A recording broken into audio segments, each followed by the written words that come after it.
आज पुनः नए वीडियो के साथ संडे तक हमने क्लास ले ली थी। धातु एवं अधातु पाठ हमारा चल रहा है।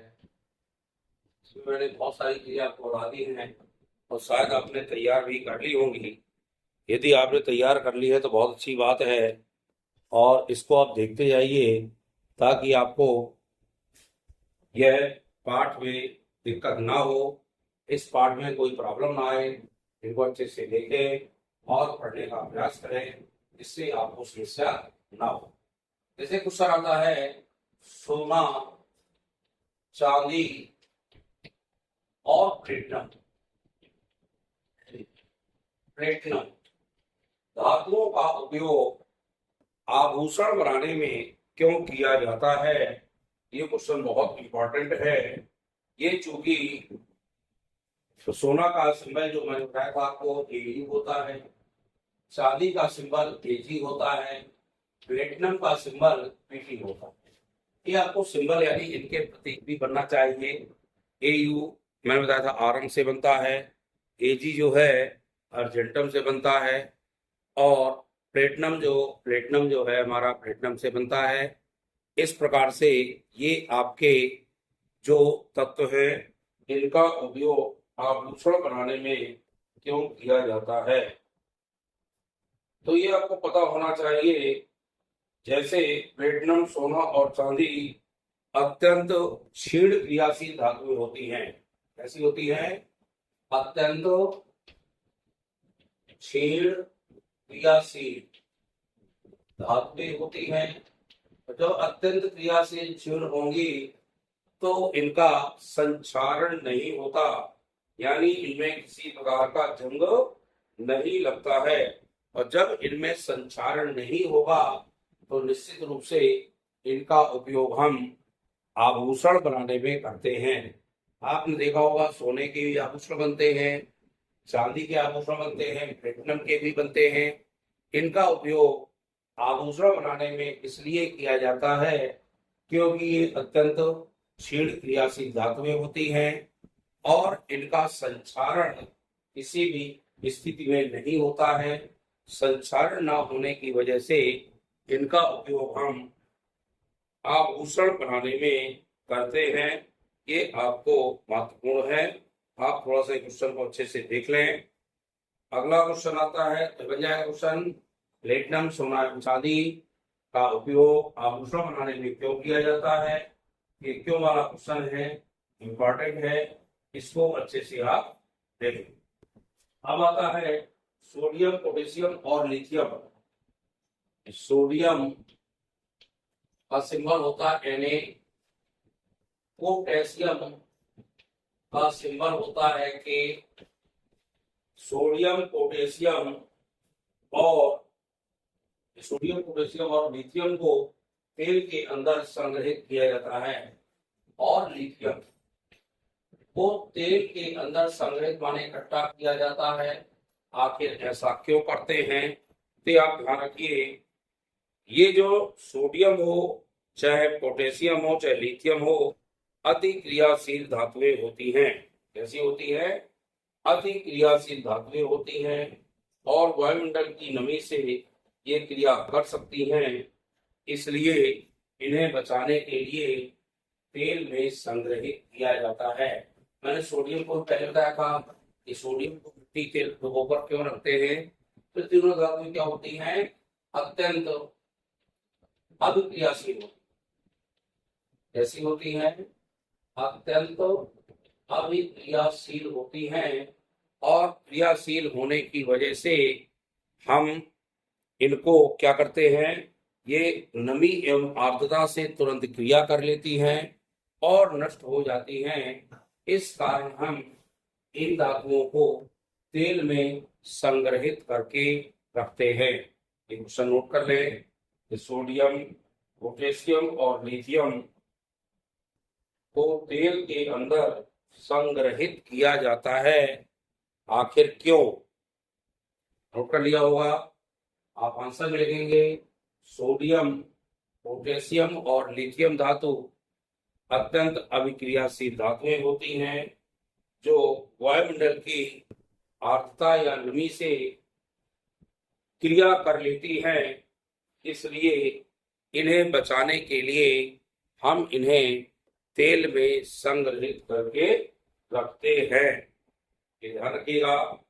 एक और इम्पॉर्टेंट क्वेश्चन बहुत है, एल्युमिनियम अत्यंत अभिक्रियाशील धातु है, फिर भी इसका उपयोग हम खाना पकाने में क्यों करते हैं? आपने देखा होगा एल्युमिनियम के बर्तन आते हैं, आते नहीं आते? एल्युमिनियम, देख लीजिए क्वेश्चन, एल्युमिनियम इसका जो सिंबल होता है वो होता है एयर।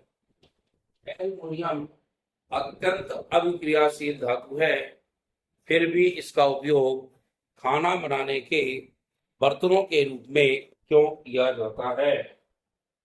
तो इसको ध्यान रखिएगा। एल्युमिनियम क्या होती है? ऊष्मा की सबसे अच्छी चालक होती है। एल्युमिनियम ऊष्मा की सबसे अच्छी चालक होती है, लिखना पड़ेगा आपको। एल्युमिनियम ऊष्मा की सबसे अच्छी चालक है, इसका जो गलनांक है वो उच्च होता है। ऊष्मा की चालक हो गई और गलनांक क्या होता है इसका? उच्च होता है। तो करते जाए, एल्युमिनियम ऊष्मा की अच्छी चालक है, इसका गलनांक उच्च होता है, खौलते जल में भी यह अभिक्रिया नहीं करती। पानी होता है आपके घरों में, आपने देखा होगा डेक्ची वगैरह होती है, खौलते जल में भी यह अभिक्रिया नहीं करती तथा इसके अम्ल भी नहीं है। इनकी अभिक्रियाशीलता क्षारों के प्रति अधिक होती है, यानी अभिक्रियाशीलता इसकी क्या है? क्षारों के प्रति अधिक होती है। अभिक्रियाशीलता क्षारों के प्रति अधिक होती है। क्या होती है? क्षारों के प्रति अधिक होती है, जो खाना बनाने में प्रयुक्त नहीं होती। इसलिए आयन अभिक्रियाशील होते हुए भी उनका उपयोग खाना बनाने के बर्तनों में किया जाता है। एक प्रश्न आता है कभी कभी कि एल्युमिनियम धातु अत्यंत अभिक्रियाशील धातु है, फिर भी इसका उपयोग खाना बनाने के बर्तनों में किया जाता है। आपने देखा होगा घरों में डंका होता है, डेगची होती है ना, बहुत सारे सिल्वर की कढ़ाई होती है, सिल्वर के बर्तन होते हैं, हम लोग उनमें खाना पकाते हैं। तो क्यों पकाते हैं? पहली बात तो ये ऊष्मा की अच्छी चालक है, तो जैसे हम कोई चीज में डालते हैं बहुत जल्दी इसमें उबलने लगता है और यह कार्य करने लगती है, क्रियाशील होती है। और एक खौलते जल में भी अभिक्रियाशील नहीं होती है, खौलता जल भी होगा तो अभिक्रियाशील नहीं होगी। गलनांक इसका बहुत उच्च होता है और इसकी क्रियाशीलता क्षार के प्रति होती है।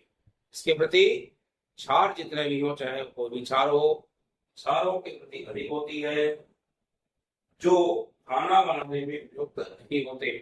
क्षार जो होते खाना बनाने में प्रयुक्त नहीं होते, इसलिए अत्यंत अभिक्रियाशील धातु होते हुए भी एल्युमिनियम धातु का उपयोग खाना बनाने के बर्तनों में किया जाता है। इसको आप लोग नोट कर लें, जो मैंने बोला है इसको जरूर नोट करें। एक क्वेश्चन इंपॉर्टेंट है और जब इसको नोट करेंगे तो निश्चित रूप से आप परीक्षा में इसको अच्छे से लिख पाएंगे। क्या लिखोगे? पहला क्वेश्चन हुआ, ध्यान से सुने, सोना, चांदी और प्लेटिनम धातु का उपयोग आभूषण बनाने में क्यों किया जाता है? तो आप लिखेंगे सोना, चांदी और प्लेटिनम अत्यंत ही क्षीण क्रियाशील होती हैं, क्षीण क्रियाशील होती हैं तथा इनका संचारण कभी नहीं होता है, यानी इनमें जंग नहीं लगता है, इनका संचारण कभी नहीं होता है। इसलिए सोना, चांदी और प्लेटिनम धातुओं का उपयोग आभूषण बनाने में किया जाता है। आभूषण समझ रहे हैं ना, गहने आदि बनते हैं ना इनके, सोने के, चांदी के, इसे बनते हैं। फिर सोडियम, पोटेशियम और लिथियम को तेल के अंदर इकट्ठा या संग्रहित क्यों किया जाता है? तो सोडियम, पोटेशियम और लिथियम ये अभिक्रियाशील धातुएं होती हैं। कैसी होती हैं? अभिक्रियाशील धातुएं जो वायुमंडल की नमी या आर्द्रता से क्रिया कर सकती हैं। वायुमंडल की नमी या आर्द्रता से क्रिया कर सकती हैं, इसलिए इन्हें बचाने के लिए इन्हें तेल के अंदर संग्रहित करके रखा जाता है। ध्यान रखिएगा, दोनों ऑप्शन इंपॉर्टेंट है और बहुत आते हैं। लास्ट वाला भी बहुत इंपॉर्टेंट आता है। एल्युमिनियम अत्यंत अभिक्रियाशील धातु है, फिर भी इसका उपयोग बर्तन खाना बनाने के बर्तनों के रूप में किया जाता है। आखिर क्यों?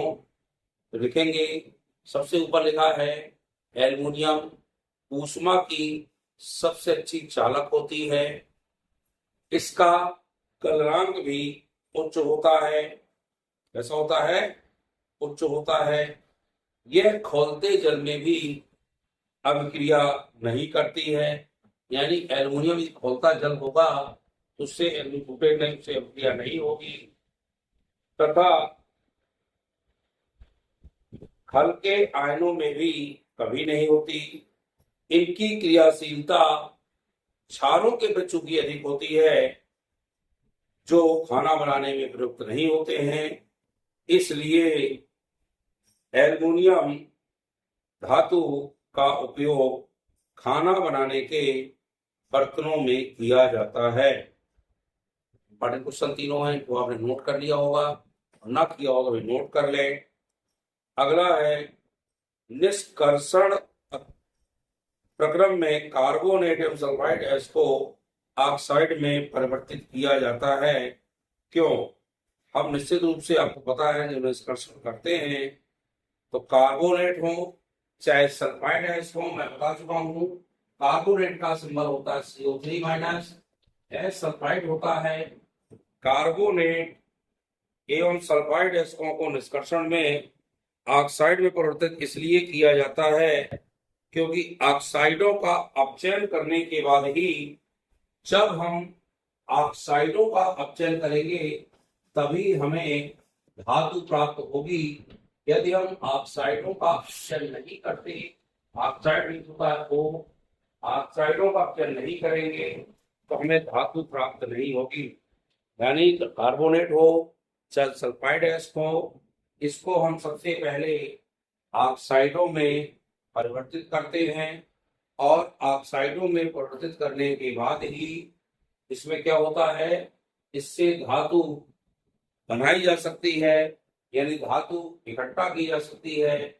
इसीलिए ये जो गैस आदि है, चाहे वो कार्बोनेट के हों चाहे सल्फाइड के हों, इनके प्रकरण में ऑक्साइड के रूप में इन्हें परिवर्तित करते हैं। यदि ये ऑक्साइड के रूप में परिवर्तित नहीं होंगे तो इसे किसी भी रूप में जो धातु हमारी है वह अपचयित नहीं होगी, यानी धातु को हम प्राप्त नहीं कर सकते। इस हिसाब से इनको हम कार्बोनेट को चाहे सल्फाइड गैस को सबसे पहले इसको ऑक्साइड गैस में परिवर्तित करते हैं और ऑक्साइड गैस के बाद इनसे धातु परिवर्तित होती है, यानी धातु निष्कर्षित की जाती है। यह भी आपके लिए उसके लिए बहुत ही इम्पोर्टेंट क्वेश्चन है। इसको भी आप नोट कर लें और नोट करने के बाद इसको अच्छे से पढ़ें, तभी आपसे क्वेश्चन बनेंगे। जैसे आयरन की वस्तुएं स्थिरीकृत की जाती है, आखिर क्यों की जाती हैं? तो आयरन अपने संपर्क में आने वाली जो नमी होती है तो नमी एवं अम्लों को संचारित करती है। इस कारण इससे बनी जितनी वस्तुएं हैं उनको यस्दीकरण होता है, यसद लेपन, यस्दीकरण क्यों करते हैं? यस्दीकरण इसलिए करते हैं ताकि इसके ऊपर जिंक की परत चढ़ाई जा सके। जिंक की परत चढ़ाए जाने को ही हम यस्दीकरण कहते हैं। इस प्रकार से ये यस्दीकरण किया जाता है ताकि ये वायु एवं नमी से फौरन क्रिया चूंकि कर लेती है और ये अत्यंत क्रियाशील धातु होती है, इसलिए हम इसे इस रूप में बनाते हैं यस्वीकरण, यानी इसमें जस्ते का लेप करते हैं या जस्ते का पानी चढ़ाते हैं। जस्ते को क्या करते हैं, भिगा करके इनके ऊपर डाल देते हैं और उलट चला देते हैं, तो यह इसमें जम जाती है। इस क्रिया को भी हम यस्वीकरण या यसद लेपन कहते हैं और जस्तीकरण भी कहलाती है। क्या कहलाती है, जस्तीकरण हो चाहे यसद लेपन हो चाहे यस्दीकरण हो, कुछ भी आ जाए है चीज वही। और इंग्लिश में इसको गैल्वेनाइजेशन यानी गैल्वेनीकरण कहते हैं। ये आप ध्यान रखिएगा, ये मैं पहले ही पढ़ा चुका हूं, इसलिए आप इसको अच्छे से देखें। वीडियो आपको अच्छा लगे तो लाइक शेयर जरूर करिएगा, और जो नए हमारे चैनल में स्टूडेंट जुड़ते जाएं तो चैनल को सब्सक्राइब करें। बहुत बहुत धन्यवाद।